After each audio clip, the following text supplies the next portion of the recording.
시간의 안개에 휩싸인 광대한 왕국에서 한 남자가 강력한 통치자의 왕좌 앞에 떨며 서 있었다. 그의 손은 묶여 있었고 그의 마음은 범죄의 무게로 무거웠다. 그는 도둑이었고 거짓말쟁이였으며 신뢰를 배신한 자였고 그의 행동은 그의 목에 밧줄을 엮어 놓았다. 법정은 조용했고 공기는 기대감으로 무거웠으며 통치자의 날카로운 시선이 그에게 떨어졌다. 남자의 운명은 이미 결정되었고 그의 삶은 몰수되었지만 통치자는 그에게 선택을 주었다. 그의 운명을 결정할 마지막 기회였다. 그 앞에는 두 가지 길이 있었다. 첫 번째는 거칠고 무자비한 밧줄로 궁정마당의 교수대에 매달려 있었다.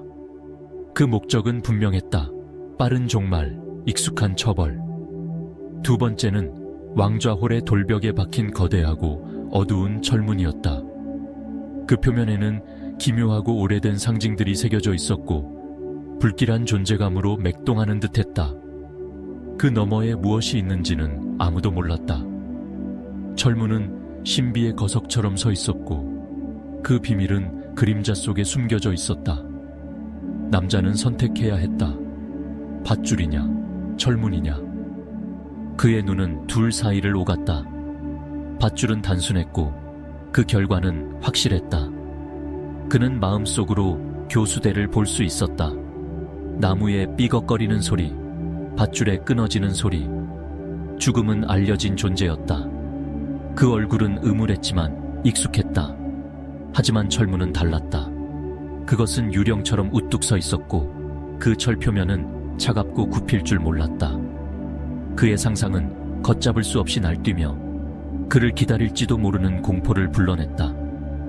어쩌면 그 뒤에는 단검 같은 발톱을 가진 야수가 도사리고 있어 그를 찢어밟길 준비가 되어 있을지도 몰랐다. 아니면 고통을 상상할 수 없을 정도로 잔인하게 연장하도록 설계된 기계일지도 몰랐다. 그의 마음은 고문, 불, 끝없는 어둠에 생생한 이미지를 그려냈다. 미지는 그의 앞에 시면처럼 펼쳐졌고 그의 심장은 그 깊이 앞에서 떨었다. 두려움이 그를 사로잡았다. 손목의 사슬보다 더 강렬했다. 밧줄은 음울했지만 그가 이해할 수 있는 길이었다.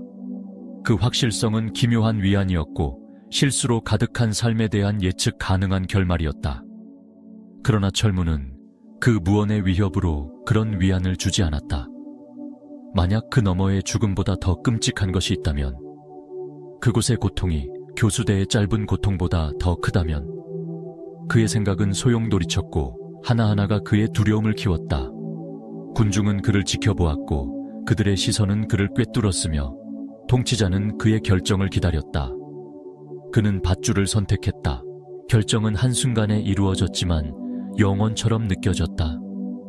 그의 목소리는 비록 침묵했지만 자신의 마음속에서 메아리치며 운명을 봉인했다. 경비병들이 그를 끌고 갔고 그들의 발걸음은 돌바닥 위에서 무거웠다. 마당이 기다리고 있었고 교수대는 하늘을 배경으로 뚜렷이 서 있었다. 그들이 밧줄을 준비하는 동안 그의 가슴 속에서 호기심의 불꽃이 반짝였다. 철문 뒤에는 무엇이 있을까? 그 질문은 그를 갉아먹었고 그의 종말을 맞이하는 마지막 고통이 되었다. 무모한 용기의 순간에 그는 통치자를 향해 돌아섰고 그의 눈은 답을 구걸했다. 통치자의 대답은 간단했지만 천둥처럼 울렸다. 문 너머에는 자유가 있다. 그 단어는 날카롭고 잔인하게 공기 중에 떠 있었다. 자유. 그가 진정으로 알지 못했던 유일한 것, 그의 선택이 항상 그에게서 훔쳐간 것, 그의 범죄, 그의 두려움, 미지의 맞서기를 거부한 것, 이 모든 것이 그를 여기로, 이 순간으로, 이 밧줄로 이끌었다. 아이러니는 그의 심장에 칼처럼 꽂혔다. 그는 문이 신비를 두려워했기 때문에 죽음을 선택했고 더 나은 가능성을 믿을 수 없었기 때문이었다. 그리고 이제 밧줄이 조여지면서 그는 자신의 선택의 무게를 이해했다. 왕국은 그 문 앞에 선 많은 이들을 보아왔다. 도둑, 살인자, 배신자 모두 같은 선택을 마주했다. 그리고 거의 모두가 밧줄을 선택했다. 문의 그림자는 너무 거대했고 그 비밀은 너무 무서웠다. 인간의 마음은 아는 것에 매달리려는 성향이 강했고 가능성의 불확실성 앞에서 물러섰다. 통치자는 결코 선택을 강요하지 않았다. 그것은 항상 그들의 몫이었다. 그러나 패턴은 계속 반복되었다. 밧줄이 선택되었고 문은 무시되었으며 자유는 손대지 않은 채 철과 두려움 뒤에 숨겨져 있었다. 그 남자의 이야기는 왕국 전역에 퍼졌다. 선술집에서 속삭이고 가정에서 중얼거렸다. 그것은 범죄가 아닌 선택에 관한 이야기가 되었다. 그것은 사람들이 자신의 갈림길에 서서 자신의 철문을 마주하는 조용한 순간들을 이야기했다. 삶은 결국 그런 문들로 가득했다. 익숙한 길이 고통스럽더라도 미지보다 안전해 보이는 순간들. 변하지 않은 직업, 추구하지 않은 꿈, 감수하지 않은 위험. 실패, 상실, 미래에 대한 두려움은 수많은 마음을 지배했다. 그리고 그 두려움 속에서 기회는 사라졌고 자유는 버려졌다. 그러나 그 이야기는 희망의 불꽃을 품고 있었다.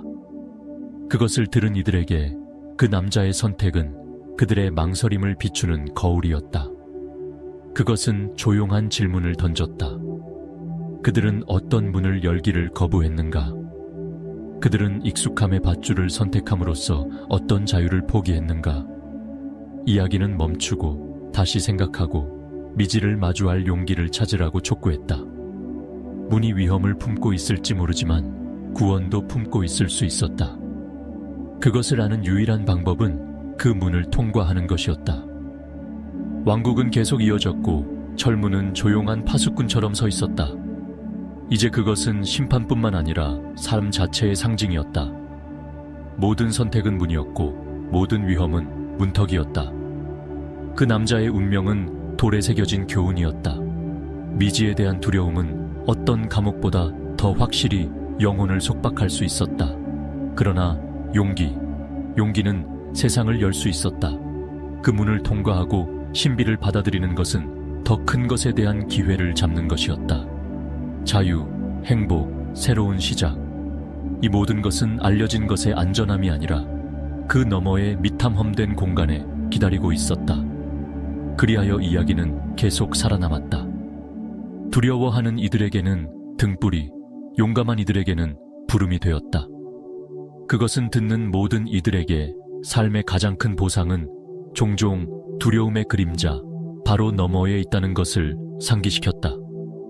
철문은 차갑고 위협적이었지만 장벽이 아니라 초대였다. 손잡이를 돌릴 준비가 된 이들에게 그것은 생존 이상의 것, 진정으로 살아가는 가능성을 약속했다.